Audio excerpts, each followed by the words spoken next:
cocaine pushing. Did we also do that? But the fact of the matter is that if you have people who are ritualists to do Kite to do all of those, they are only justifying and laying some level of legitimacy to what we have exposed. But what you do with what we have exposed, what we have revealed, is entirely your business. If I have taken up roles to expose the fact that there are people who do this, and this, and this, and this, Onyeka went on till she died. What would it conspiracy? What would she agree as a person, if you know Onyeka, to go and climb the top, stay at the peak of a refuse dump and pretend to be eating from rubbish? It is because we wanted to expose the injustice and the evil in society, what man could do to a fellow man, man's inhumanity to man. But that doesn't justify that you should probably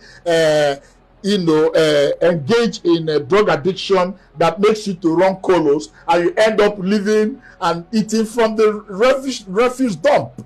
So the point I'm trying to make is no. A lot of people have said this, and I keep asking myself, I mean, is it criminal that we expose the evils, in our time? It is not. It is not criminal. But what you do with what we have shown you is entirely your business. That is from the point of view of acting.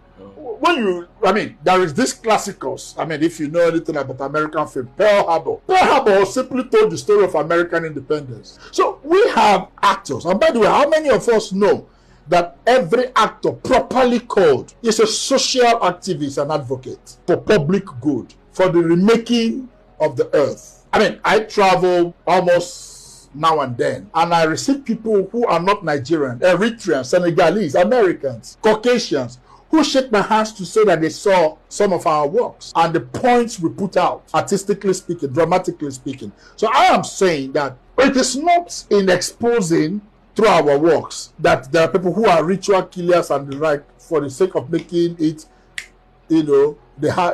by going through shortcuts and all of those. Because if you're acting all those roles and people see it, someone may just love the expression of the wealth that is shown in the movie. So wouldn't you rather say someone would wrongly interpret the message that is put out? For example, if you go to church and you are sitting in the pew and the man preaching from the pulpit says that there are people who will take all manner of substances. In the midst of those substances, their minds are knocked off and they are raped. Is the pastor telling you to go and give somebody substances that will knock off her head so you could rape the person? What the pastor is simply telling you is that these evils exist in our world.